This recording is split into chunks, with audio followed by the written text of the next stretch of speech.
don't have my gavel with me, but I will call this meeting to order of the Adams County Ohio Valley School Board. Roll call, please. Mr. Davis? Yes. Mrs. Lucas? Yes. Mr. Riley? Yes. Mrs. DeMint? Yes. Dr. Shipley? Yes. Would everybody please stand for the pledge to the flag?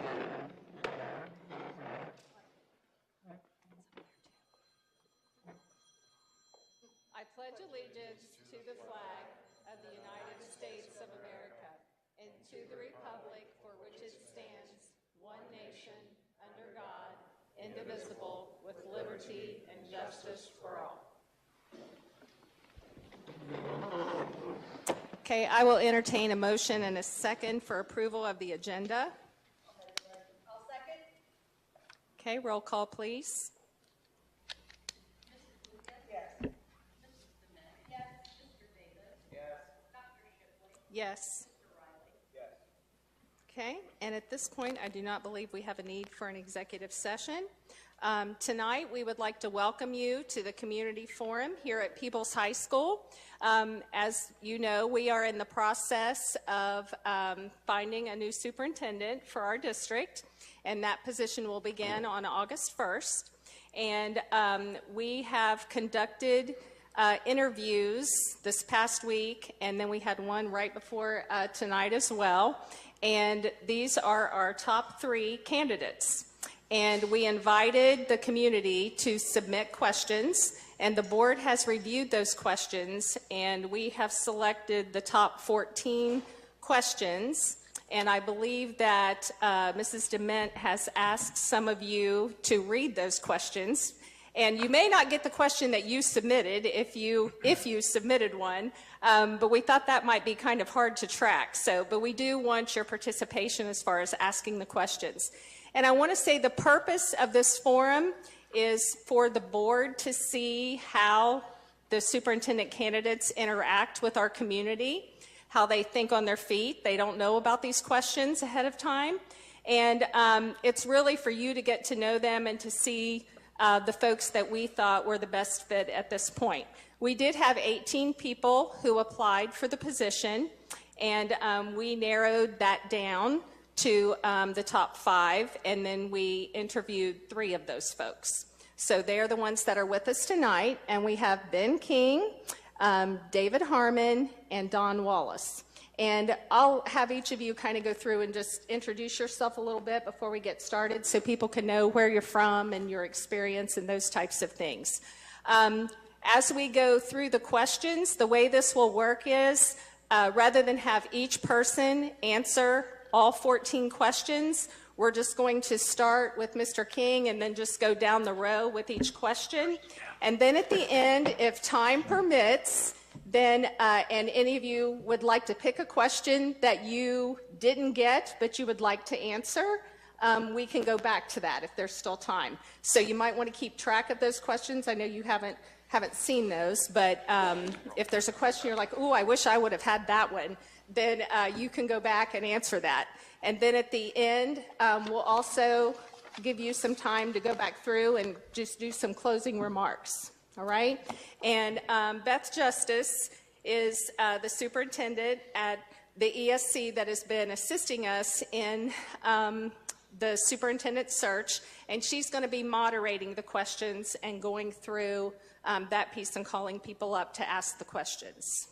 So whenever you have your question, we'll ask that you come up to the podium and read the question, and then she will say which candidate it goes to. Okay? Oh, yes. Thank you, David. And we're going to limit your responses to 3 minutes, okay? Because I know none of you would be windy or go long or anything like that. But we're going to try to keep track of that just so that we can get through the questions, and that's why I said at the end, if we have some extra time, then we can follow up with any questions you would like to answer that you didn't get. Okay? All right. I will turn it over to Beth Justice, and we will get started.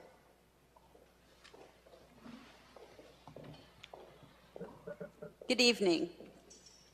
I want to thank the Board of Education for their commitment to this process. They have been very conscientious in making sure that they have a very viable and have done this process with fidelity, so I appreciate the work that they have put in. 3 candidates, thank you for your interest, and I would like to ask for the person that has question number 1 to come forward.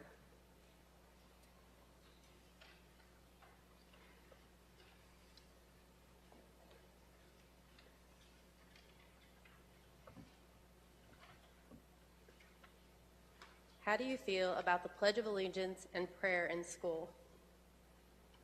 That question is for Mr. King. So as principal of West Union High School and West Union Elementary, we begin the day with the Pledge of Allegiance, something we do with diligence. I think when you talk prayer in school, when you look at what the law says, it has to be student-led, and you have to have equal rights for everyone's views. So as far as the school sponsoring prayer in school, the governor spoke, and the law is pretty clear on that. But as far as students, they have that right to exercise their beliefs. Thank you, Mr. King. Question number 2. This question will be for Mr. Herman.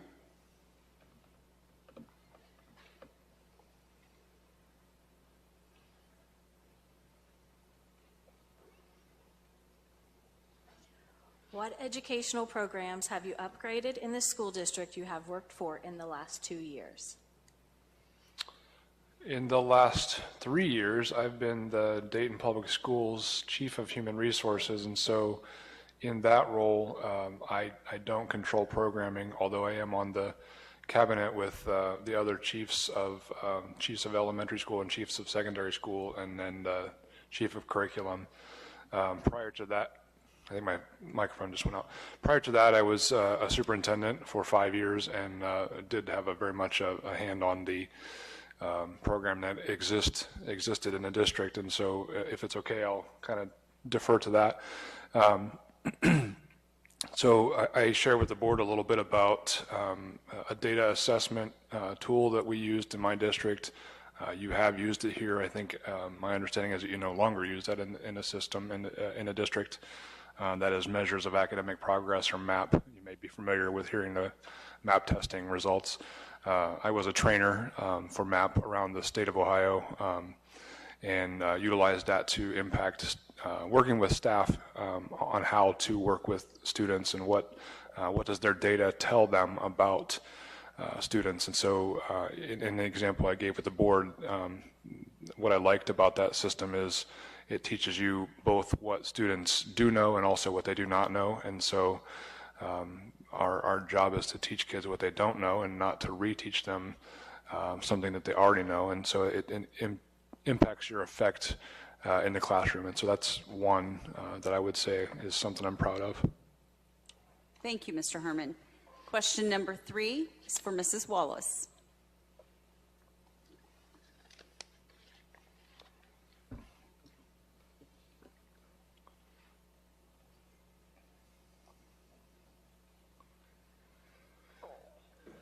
How will you go about establishing good public relations within the school buildings and the overall community? So public relations is very important, especially because we have 3 communities that interact into one district. I think it's very important that we highlight exactly all the great things that are going on in each of them. And where I'm at now as the Director of Special Education and the state and federal programs and testing coordinator / gifted and curriculum, I send out a Friday email to all of the staff as well as all the related services, and I highlight exactly what's going on that week, what's going to happen the next week. I always tend to put in a personal growth section. I also put in a professional growth section. I think it's very important to gather all that information from all of our communities and make sure that everyone has access to that, whether it's through all the emails to parents, through final forms. A lot of our stuff goes out in the paper and it's on social media, and those are all great ways to get things out, but I think we need to reach out to our parents and let them know what's going on district-wide, because there's some great things going on in this district and we really need to highlight those things. It's great that it's in a community, but we need to know what's going on overall. Thank you, Mrs. Wallace. Question number 4.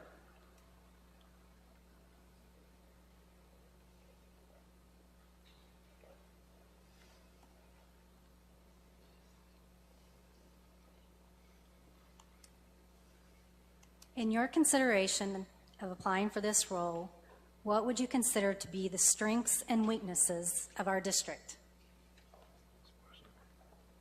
Mr. King. I think without a doubt, the strengths of the district is the caring people that we have. I think had other principals discuss this, and I think in my own building, there is 7 or 8 teachers who have taken kids in and fostered kids. And I think that caring, it's easy for us to sit here and say, yeah, we care, but that's putting that into action. And if you have an opportunity to be in my school, there's a Dragon's Den where we weekly have clothes, shoes, supplies for kids that don't have it. Our school, and I'm speaking specifically for West Union Elementary, but I think that's the same for the whole district as a whole. Every Friday, we take donations, we make sure every kid gets free ice cream, because that look in that face of that kid that doesn't have someone to pay for their ice cream, we don't want kids to endure that. So I think the caring of the community is absolutely the strength.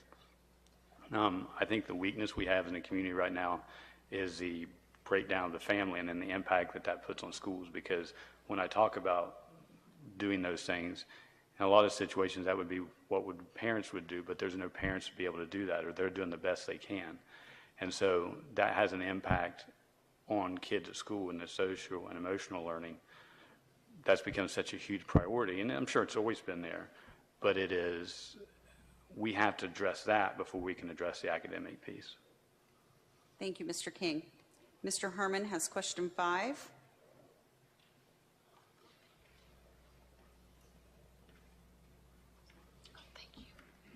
Thank you, sir. Thank you. Mr. Harmon, what makes you a good fit for our district? Thank you for the question. I think I'll speak from, I have 5 years of experience of having been a superintendent in a, I would say, similar district. Obviously, they're not the same. But I was a superintendent of Benjamin Logan Local Schools, and it's also a very large land area school district. It's 220, I think it's 225 square miles, which you're about double that. But I have been the superintendent of a large school district and made decisions where, things can be different from one part of the district to another. I'm used to getting those calls where, I made a decision for a snow day or a delay or whatever, and, inevitably you're going to have somebody say, well, I looked out my window and it looks great out here. What are you talking about? That is something I'm very used to, having had that experience. In a similar way, some of the same programs that exist here are things that I've seen in both my experience as a superintendent and also when I was a building principal and a curriculum director. So some of the programming that you have, I apologize if I'm doing something with the microphone here. Some of the programming that you have are things that I've seen and been involved with, and FFA type programs, and just the type of a community that you are is similar to my prior experiences.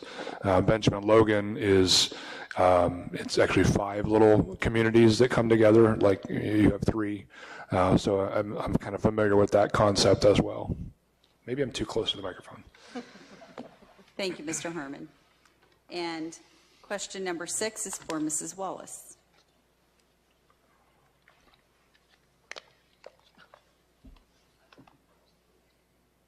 What is your vision for the school district?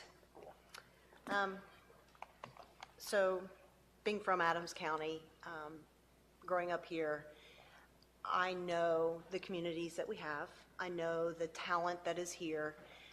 My vision is to take this district from something that's really, really good and make it really, really great. I would love to talk about and look at some of the expansions and some of the things that are going on at the state level with the math programs and with data science and some alternatives that they're opening up and allowing us to do.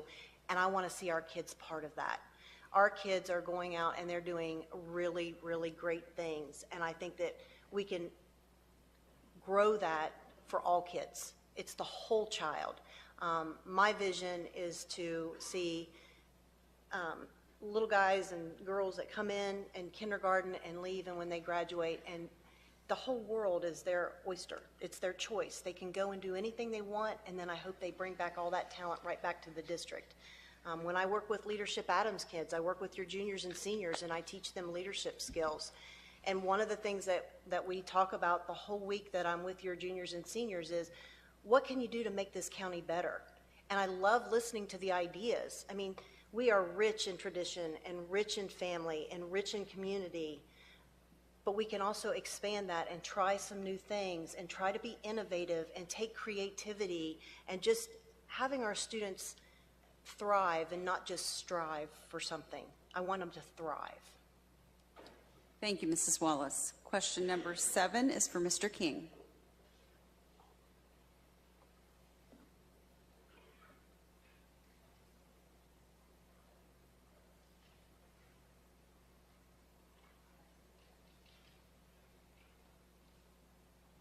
If a parent has a concern, would you get back with that parent?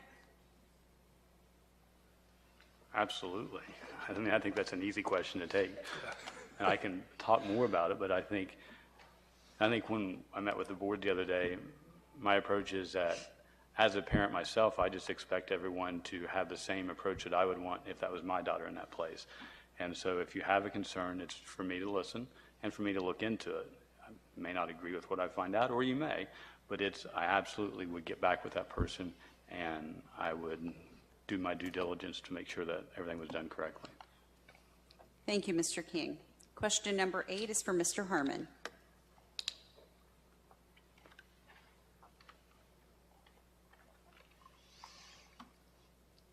Mr. Harmon, what are the attributes for a good superintendent? I think they're the same thing for a good teacher and a good principal, and really anyone who gets into schools. We do this because we're about doing what's best for kids, and so a good superintendent, a great superintendent, keeps the focus on that question. Whenever we're trying to make a decision, and what's already been shared, sometimes a decision you might love it and sometimes you might not love it, but you're never going to be able to question, did that decision get made with the best intent for kids, because that's always going to be true. So a good superintendent keeps that at the heart of decision making and redirects all the other things back to that question whenever we're trying to work, across buildings or across the district, and whatever the problem is that we're working on and trying to solve, that it always needs to come back to what's best for kids. And so someone who can continue to keep that focus and keep reminding when decisions are made, hey, we're doing this because this is the best thing for kids. And I share with the board also that oftentimes this is the truth.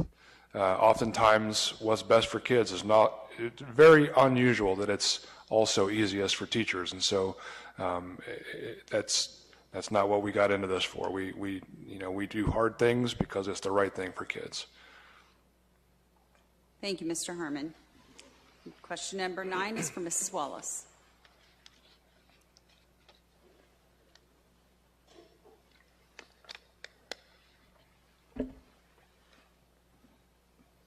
Where do you stand on informing parents on difficult topics now in the news? That's a big one.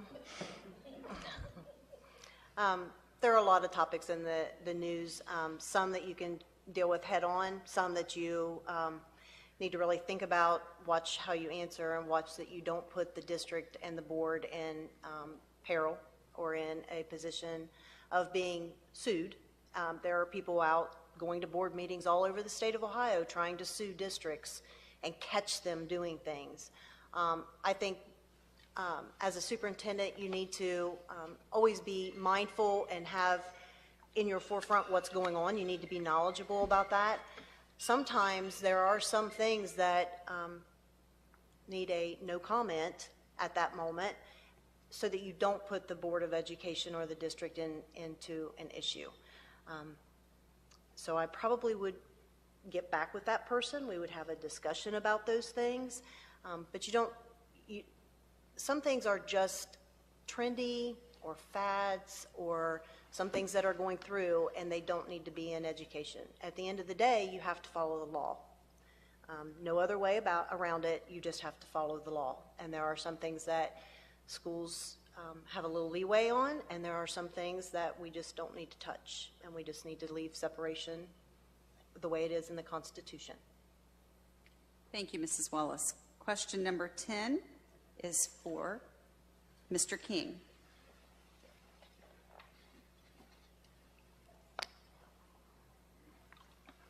Why do you feel you are the best candidate for the job? I'm going to be careful how I answer that because these two may be my bosses if I'm not chosen. But I think, going by what Mr. Harmon said, when you make decisions on what's best for kids, and I think anyone in here that knows me, so a lot of times they may disagree with me, but I think that is my driving force. And so I wouldn't question that they wouldn't make the same decision. But I think for me, that's the thing that I always keep at the forefront is what's best for kids and what the decision I'm going to make, what impact is that going to have on kids. And so that allows you to, even when you disagree with people, or even when you do agree with people, you're working towards a common cause. And so you may disagree in points, but in general, you know that, hey, I may disagree on this item, but our goal is to do what's best for kids. And so it's a unifying topic, it's a unifying approach. So I think having that approach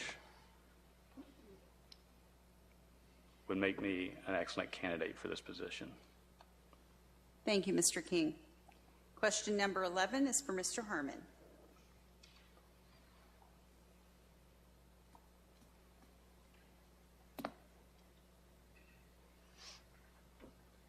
How do you make major decisions? Can you repeat it? How do I make what? How do you make major decisions? Major decisions. So I do believe in a, thank you for the question. I do believe in a, I guess I would call it a shared leadership model.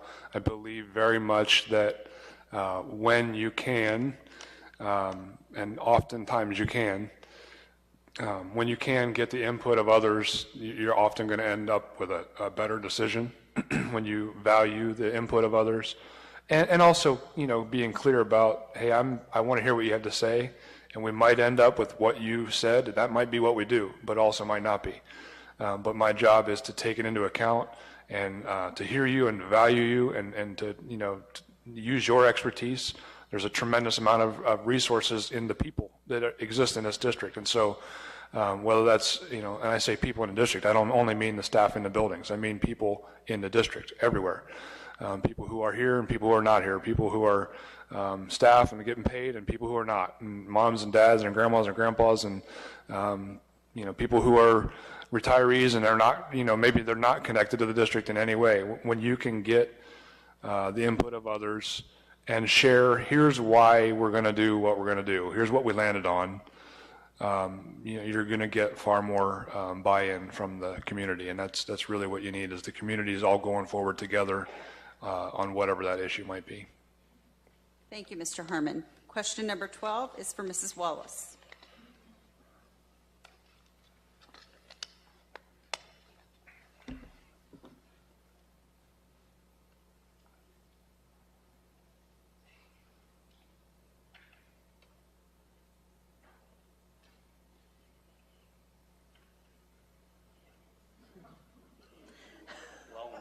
It was. To all of the superintendent candidates, all of us thank you and wish you well, and in the pinnacle that you've reached in consideration at this stage. Okay. Ms. Wallace, your question that's been assigned to me is this: what, if any, changes do you propose will be made to the special education department within our school district? Can you repeat it or you No, I haven't. Thank you. So as the Director of Special Education presently, that's interesting that you got that question for me. I'm not necessarily like walking in to say, oh, we got to do this, this, this, and this. I think that in every aspect of our business and every aspect of what we do, we need to audit ourselves. We need to always continuously improve through a growth mindset. to get better. In the special education, it is always, and I know I have some of my special education people back in the back that I get to work with every once in a while because we share kids. It's one of those things that you always have to stay along the lines of the law. You have to do what you have to do. You need to have SMART goals. We would just make sure, and I know you just went through a major audit with the state of Ohio and looked at different things. So I'd want to know what the results were, and the results of that are definitely things that we would change immediately. So we would get up to snuff and do what the state has said that we should do. I definitely would want to have conversations with how we are reducing the number of students that are identified. I think that's one of the things that we strive for in our district all the time. We celebrate those successes when kids close that gap. And that's a lot of hard work with teachers and a lot of hard work on the students' part and a lot of hard work from the parents. But that's something that we go into IEP meetings and I tell them straight up. It's my hope that one of these days they can come off this IEP because we have closed that gap. That is huge. It's something to celebrate. It's also scary for parents, so you have to support them. You have to be there for them. So I definitely would change the things that came up in an audit. We would definitely make sure that we comply, and I would want to get and foster a mentality and a climate or a culture of celebrating students that don't have to stay on an IEP or they don't need to be on an IEP. Thank you, Mrs. Wallace. Question number 13 is for Mr. King.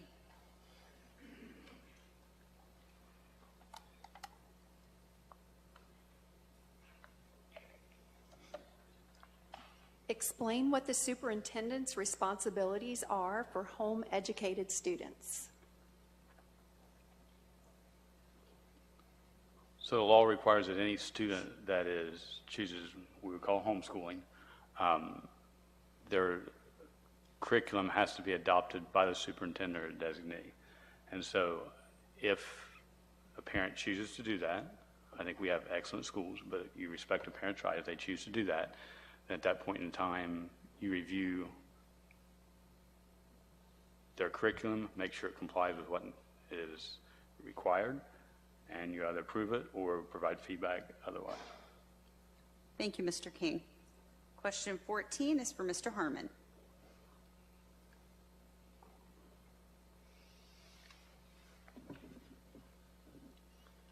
Mr. Herman, this is a two-part question. Okay. How will you hold your administrators and teachers accountable? And what steps will you take to ensure taxpayer dollars are not being wasted on educators that may not be providing adequate instruction and fostering a positive classroom experience? So thank you for the question. And I think that all of the work that you're asking about starts with building trust. And so, like has already been said, you typically, you're not going to walk in the door and say, here's the 12 things I'm going to change tomorrow. You start with learning who everyone is and what do they do and what are they successful at and what do they love and what do you think we're doing great as a school district? What are some things that you know that we need to be better at as a school district? And just hearing and listening and valuing and taking the input of the folks that that you're trying to work with.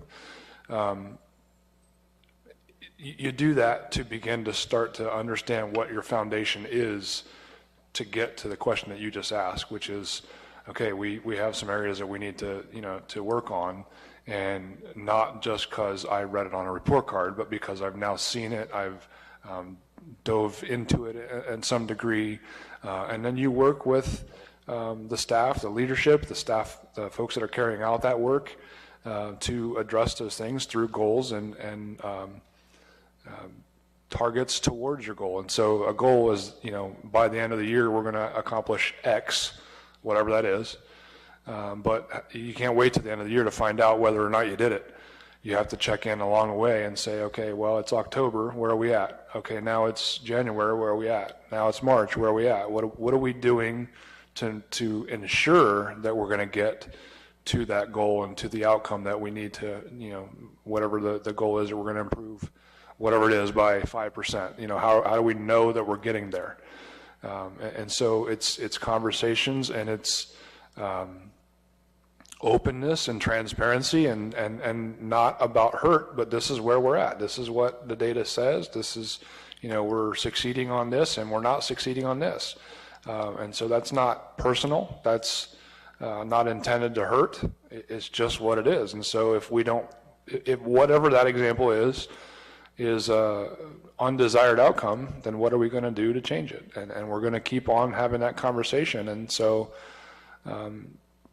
people will get used to, you know, we need to defend the work that we're doing. You know, you show me that this is working. Okay, great. But you have to be able to show. Here's the proof that what we're doing is working. Thank you, Mr. Herman.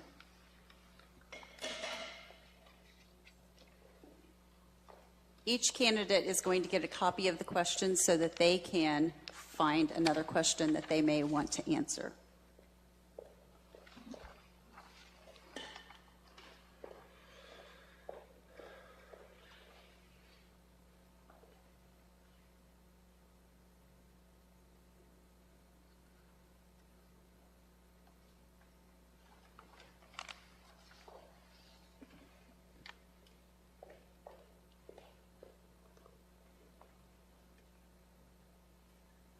Okay, we're going to start with Mrs. Wallace. Do you have a question that you found that you didn't get to answer that you would like to share your thoughts on? Just one? Okay. So question number 2 was, what educational programs have you upgraded in the school district you have worked in the last 2 years? Some of the things that I've worked on or been a part of before it ever became actual law was the dyslexia guidebook. I saw that it was coming, so I started working with the teachers to get them prepared, to get them to understand what was coming. And I also worked with them to see about getting some multisensory learning and some education. And we now have 2 teachers in our district that are certified, which is different, or actually credentialed, which is different than the certified, so that they could be literacy coaches in our district, which is a big undertaking. It's a lot of hours and a lot of work. But we started that process with all of our teachers before it ever became the law. So they had time to adjust and a time to go through with that. Then ODE came out with their modules, and we have 11 modules so that everybody could understand that. I went ahead and went through those with the teachers because I feel like if we're going to have conversations about that, it's important that I know what I'm talking about. So that I can support them. And I tell them all the time, I have to understand it so that I can support that. We also worked really hard with our MTSS program, which is a multi-tiered sensory series of supports for kids, so that we are no longer just throwing interventions at kids to kind of cover all 5 areas of our reading program. They're skill specific, and we're watching kids absolutely soar. We're watching kids that at one point are like at a pre-primer, kindergarten, preschool level, and within half of a year they've grown to a 1.5, which is halfway through the 1st grade. That's huge. That's great for our kids. We're also working right now, I started a book study with dyscalculia, which is the next great thing that's coming down the pike, and that's the counterpart or sister to dyslexia. It's all in the math. And that's one of the things we focus a lot on reading, and so what we've been doing in our district is starting to look at those skill-specific things that we can do for math. One of the other things that I just was privy to kind of launch and get going is the project-based learning, which is also coming down the pike. Huge initiative from the governor. We have 3 teachers that are going to go to a summer camp to do project-based learning, bring that back. They're looking right now at Patel for Kids is going to buy the curricula for all kids across the state of Ohio, and we'll be on the cutting edge of having people that are already trained, already know what's going on. So those are exciting things that I would love to bring to this district, because I know the caliber of teachers that are in this district, and I know that we could do and replicate those things and get it in our schools and in for our students here. Thank you, Mrs. Wallace. And Mr. King, do you have a question that you would like to address? Question number 3 says, how will you go about establishing good public relationships within the school buildings and the overall community? And I think you do that with communication, communication, communication. It's letting people know what's going on, with social media today, there's a lot that I hate about social media, but there's a lot of good that can come about it as well. It can allow you to keep parents informed in a way that you couldn't do before. It can allow the rest of the community to see what's going on in the schools, because as I've talked about before, there's a whole lot of good going on in our schools, and sometimes we don't do a good job of getting that information out so people know what is actually going on. So on the getting good news out, that's one piece of communication. On the other piece, I think I answered, yes, if someone calls with a concern, you get back with them. But that's the other piece of communication, of that caring and making sure you have the follow through. Thank you, Mr. King. And Mr. Harmon, do you have a question that you would like to address? I don't want to go to a different one. If it's okay, I'd like to go back to the last one that I was asked, because I don't feel like I adequately answered the second part of that. And so it was, what steps will you take, the second part of that is, what steps will you take to ensure that taxpayer dollars are not being wasted on educators that may not be providing adequate instruction and fostering a positive classroom experience? My answer to that is, again, we have to come to this work with the assumption that the people who are in this are in it because they got into education to do good things for kids. And so I first come from a coaching perspective, and let's work together and let's put together some supports because whatever it is that we've identified this as not being successful in your classroom, or maybe your kids are not growing the way we think they should be growing or the data suggests.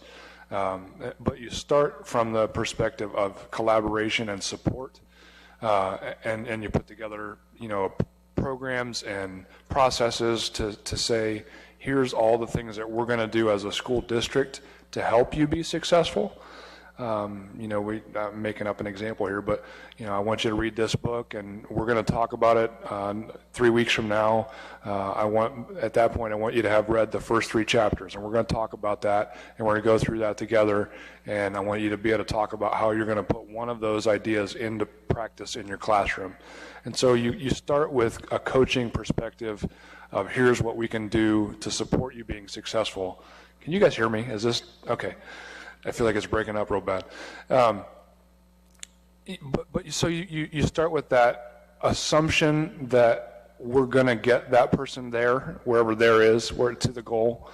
And then when that plan doesn't work, now you got to have some tougher conversations to say, okay, we've tried X, Y, and Z, and we're not making the progress that we need to be making.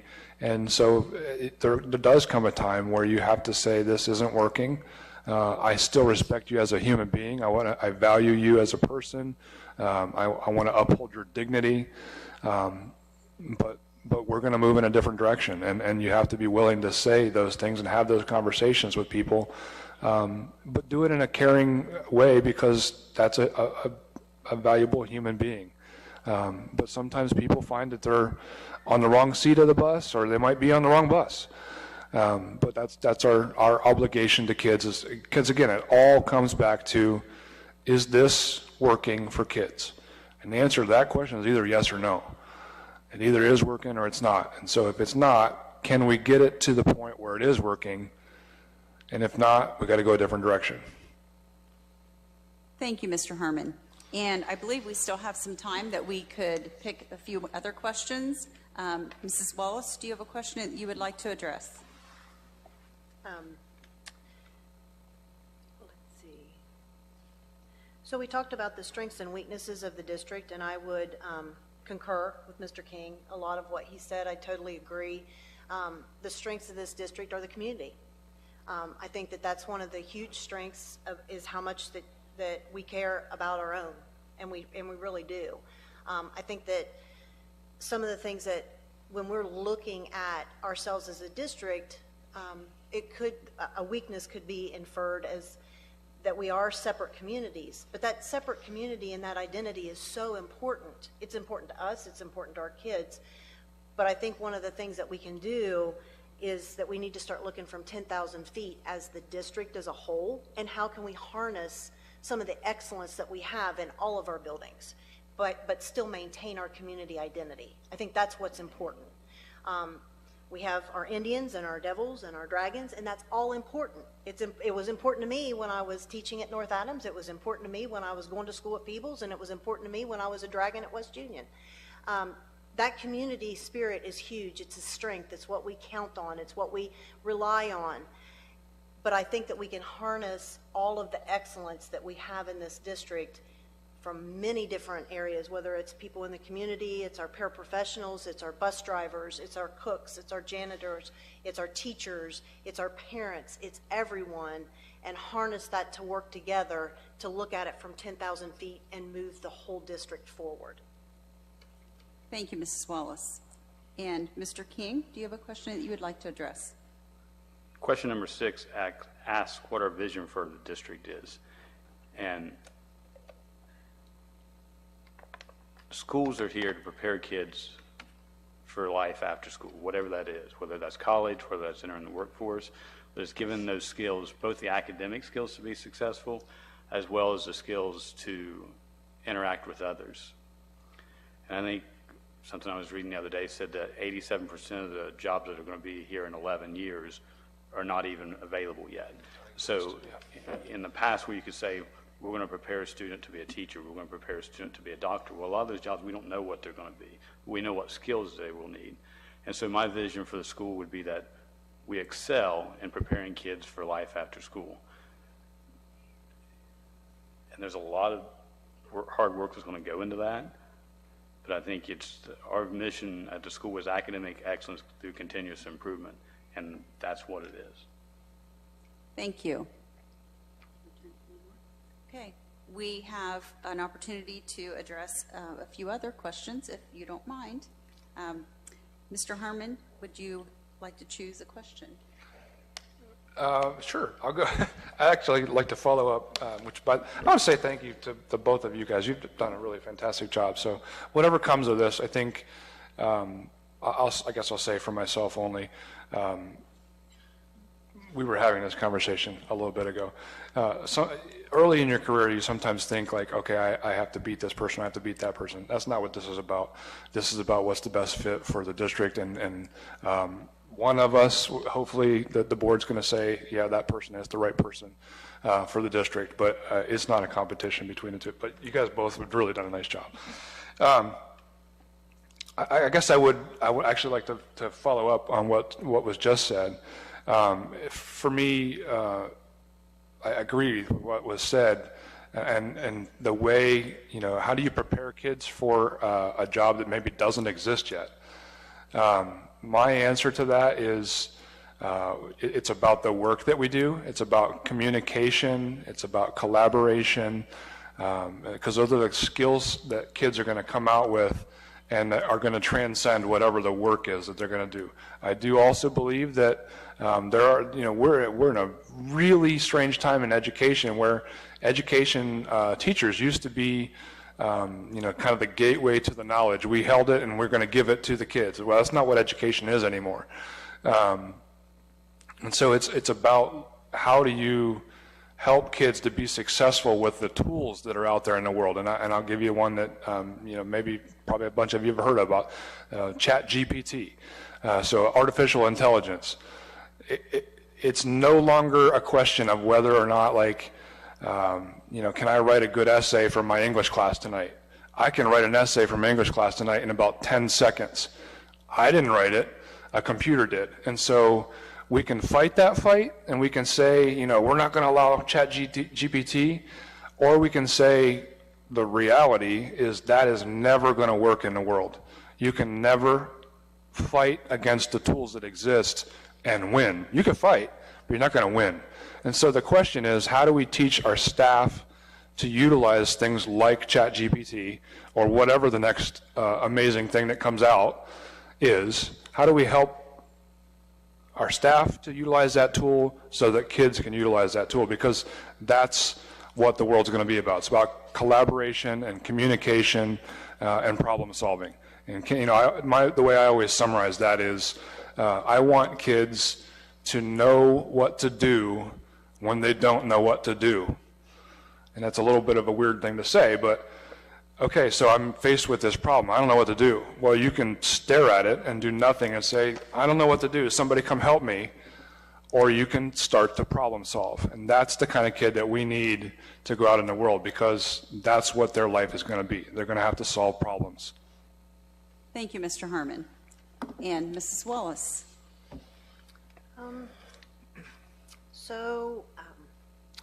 What makes you a good fit for our district? I think that I've worked really hard the last 20 plus years to strategically place myself in all aspects of education as the business, which includes the curriculum. I studied curriculum for about 12 years, and that's all curriculum, not just reading. It's one of the things that's highlighted right now, but I worked really hard studying the curriculum. I have placed myself in positions where I worked with the state of Ohio as a state trainer in Ohio Teacher Evaluation System, the Ohio Principal Evaluation System. I was a state trainer for the Ohio Counselors Evaluation System. I worked for BASA on the Ohio Superintendent Evaluation System and went to different districts and trained Board of Educations on how to evaluate their superintendents. I've worked in special education. I work with state and federal programs. That's part of my duties right now. It makes me a good fit because I intentionally put myself in places so I could learn everything I needed to know about the organization of school, with the heart of knowing that when I started this, you know, we hear a lot of people say, I just love kids. Well, you can be a child care provider and love kids. For me, it was that moment in time when a child gets it. It's looking at a child's face and knowing that they understood what you said. It's the same thing for adults. I started there. That was why my intent was to be in education, was for kids to get it. And I still love that. I love to watch adults get it. I like to see that moment in time. And as an administrator, I have worked really hard to leave a legacy of leaders. It's not about Don Wallace. It's not about any title I've had. It's not about where I have been or haven't been, but it's leaving that legacy of leaders. It's coaching leaders to carry that on so that generation after generation can thrive. And I think that's, you know, why I'm probably the best fit for this position. Thank you, Mrs. Wallace. And each of you have a choice of one more question, and then I'm going to ask for you to tell a little bit about yourself and give some closing remarks. Mr. King? Question number 11 says, how do you make major decisions? I have a few of my teachers here, and they've heard me talk about backwards design or common sense, but it's where you look at the problem, you look at where you're at, and then you come up with a plan for how you're going to approach it. And in general, that's my approach. A few years ago, a couple of teachers came to me, and our reading scores are not where they need to be. Our teachers are working super hard, just like, what can we do different? And they started talking about the science of reading, and my initial thought was, yeah, here's another reading program coming along. We've seen this before. We've been there. But as we started reading and researching and completing PD, it's like, wait a second, let's look at this. And when I had teachers who I thought would be opposed come and saying, hey, we need to look at this. Okay, what steps do we need to take? And we're in the process working with people throughout the district and other schools of making those changes. So I think that's an example, but just like I said, in general, it's you're going to look at what your problem is, you're going to look at where you're at and come up with a solution to solve it. Thank you, Mr. King. Mr. Harmon? I think I'll try to talk a little bit about the vision for the school district. And so, and I won't be able to share all of it, that's just too big for that. But I already shared a little bit about, you know, my approach would be to come in and learn. I am an outsider. I'm not from here. So I have a very fresh perspective, and I think that's a good thing. I won't come in with baked-in knowledge, but there's tremendous value in that too. But you have to know what your limitations are, and mine are that I don't know everything about this place, and so I would have to learn from a lot of folks, and that involves listening and taking into account what's said and what are your values as a community to help to shape what the future of the district would look like. But I do ultimately want to come back to, I want to see growth for kids. I have never been in any of the positions that I've held, whether that was as a principal or a curriculum director or superintendent or in Dayton I do all the hiring and all the discipline issues as the chief of human resources.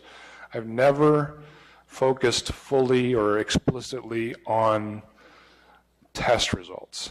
Now, that doesn't mean that I don't care about test results.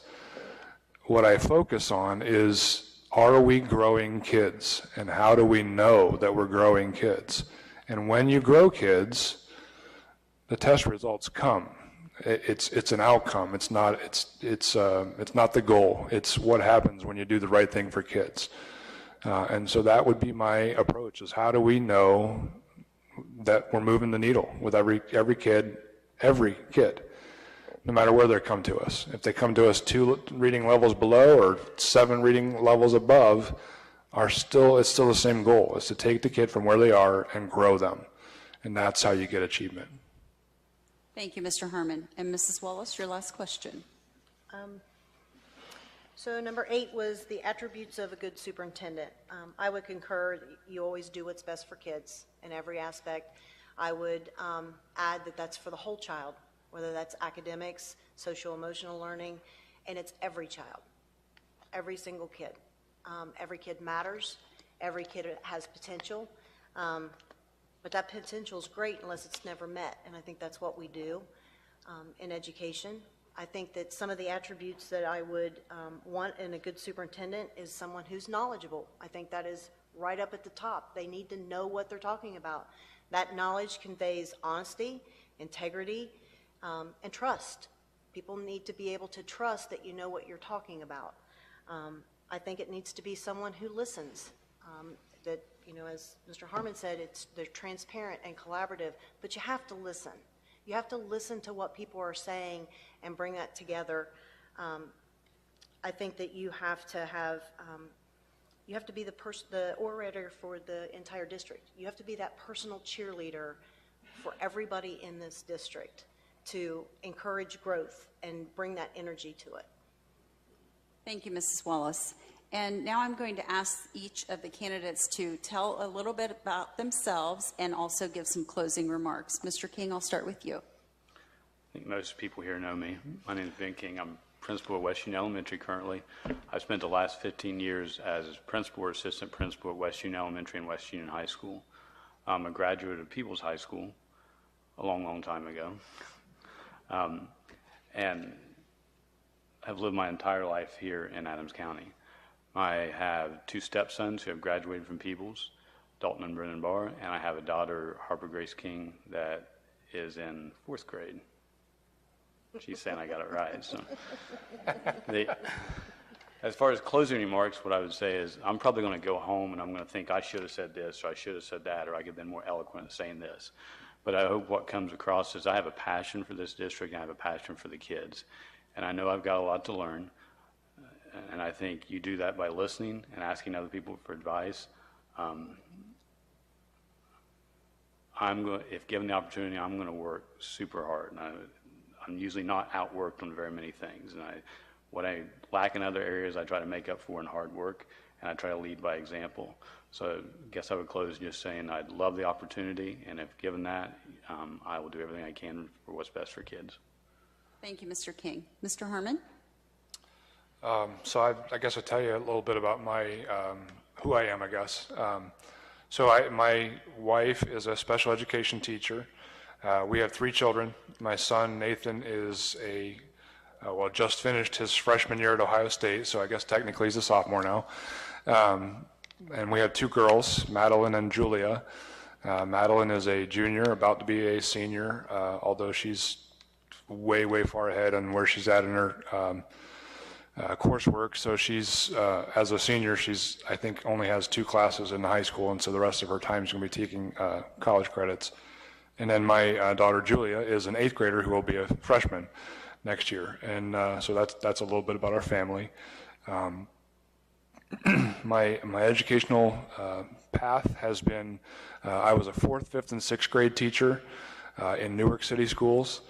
And I taught 5th and 6th grade most of that time in a looping structure. So I'd have the kids 1 year for 5th grade, and then I have the same kids. I don't know if you could say we all got retained together. I'm not sure, but we moved up from 5th grade together, and I would have the same kids again for 6th grade. And so that was really a wonderful opportunity to kind of just kind of hit the ground running on day one. It really did feel like, okay, this is just day 189 or whatever it was. So that was my teaching experience. And then I became an elementary assistant principal and then elementary principal, and I was a principal or assistant principal for a total of 7 years at North Union Local Schools, which is a very similar district to this district. And then I was on the path towards being a superintendent, and was very blessed by my superintendent to be given some experiences in the central office, and so I became a curriculum director, and I got to work with K through 12 that way for 2 years. I was the curriculum director for the entire pre-K to 12 district, whereas here it's broken up into primary and secondary. And then I left the district to become the superintendent of Benjamin Logan, and I was the superintendent for 5 years there, and did some amazing things for kids there in that role. And now I'm the chief of human resources for Dayton Public Schools, and it's 11,800 kids and 3,800 staff members and 11 unions, and I'm dying very much to get back to this type of work, which is what my life is supposed to be about. I have always been about teaching and learning, and I'm very much looking forward to the opportunity to get back to doing that work with teachers and administrators to do good things for kids. So I appreciate the opportunity this evening, and I hope all three of us have made it a very, very hard decision for the board, hopefully. Thank you. Thank you. Mrs. Wallace? I'm Don Wallace, and I'm like Ben. I graduated here before he did. I wasn't going to say that. A couple years before he did. I actually had some opportunity in elementary school that I had attended some other elementary schools prior to coming here in the 6th grade. But like my husband always says, the wife always goes back to her mom. So I was lucky enough that we spent every single weekend in Locust Grove. So I already had friends when I came. So I had my best friend was right next door. So when I came in the 6th grade, it wasn't a huge transition because I had spent my time off. Cincinnati didn't have the same schedule as Adams County, so I got to go to Granny Smiddle's classroom and shake out all of the erasers. That was always the prime job, was who got to go out and beat the erasers against the side of the wall. And I got to when I got to come down. So I'm not sure that all the 6th graders or the 5th graders that were in there really liked that bit, but I got to do that. Like I said, I played sports here. I was active here. When I started my teaching, I started in junior high. My husband tells me he knows exactly why I started in junior high. I seem to really like that age group. I understood them and they got me. So I don't know if that's good or bad, but I did like junior high. I worked in intervention for a while. Then I left there and came to North Adams, where I taught 6th grade for a couple years. I was on the path to do some administrative work, and so I went from North Adams Elementary to the central office to do gifted, and I was the gifted coordinator. That was at a prime time when my predecessors decided they wanted to sit in all the jobs they didn't want to do, I got to do. So I became the spelling bee coordinator and the science fair coordinator and the nursing coordinator and the work study coordinator and the preschool coordinator, which was great because I learned about all of those different aspects of the job. Then I went from there to Woolard Elementary, where I was the elementary principal, and at that time, Woolard Elementary was, which is now Manchester Elementary, they were still part of our district. I came back to West Union High School as assistant high school principal. Then I went to Hillsborough to work as secondary curriculum coordinator, and I was curriculum coordinator for grades 6 through 12.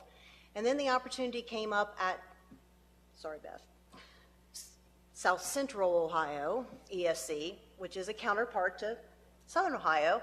But I had the opportunity to go down there and work in curriculum. And I spent 12 years down there, and that's where I did the bulk of work with 20-plus districts on strategic planning, Ohio improvement process, making goals.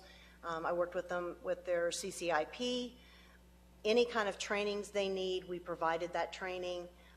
And that's where I hooked up a lot with ODE. I'm actually a certified service provider for the Ohio Department of Education. After 12 years, an opportunity came open at Eastern to be their special ed director, as well as their testing coordinator and the CCIP, State and Federal Programs Coordinator. So I interviewed for it and was blessed to not have to drive to Chesapeake, Ohio, and South Point, Ohio, and Jackson, and Wellston, and all the places that I love those people, but it was nice to be closer to home. And then I was able to work and have been there for the last 6 years. And I've adopted gifted and curriculum and anything else they need for me to do. Along that, I also do preschool. Personally, I'm married. We live here in Peebles. I have 2 children. I have 2 stepdaughters. We have 6 grandkids that keep us hopping, and we love it. We love every minute of it. My daughter works for the CTC in Brown County, and my son works in Washington, D.C. So he's right now prepping for his first oral argument in front of a federal judge. He's super excited. I'm super nervous, but I know he'll do just fine. My parents are still here, my mom and Wayne, and I have stepsisters, 2 stepbrothers, all from Peebles. I think that's about it. Thank you. And I'm going to turn it back over to Dr. Shipley. Thank you very much for being here this evening.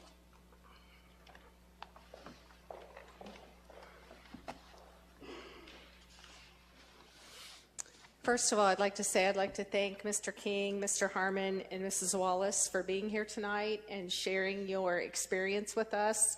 And I think all of us who have been in education for many, many years realize all the lives that you touch over the years. And I'm just thinking about all of the lives that these 3 educators have had the joy of working with and making a difference in their lives. So we appreciate that. With that being Teacher Appreciation Week, I think it's important that we recognize that. So let's give them a round of hand for being here.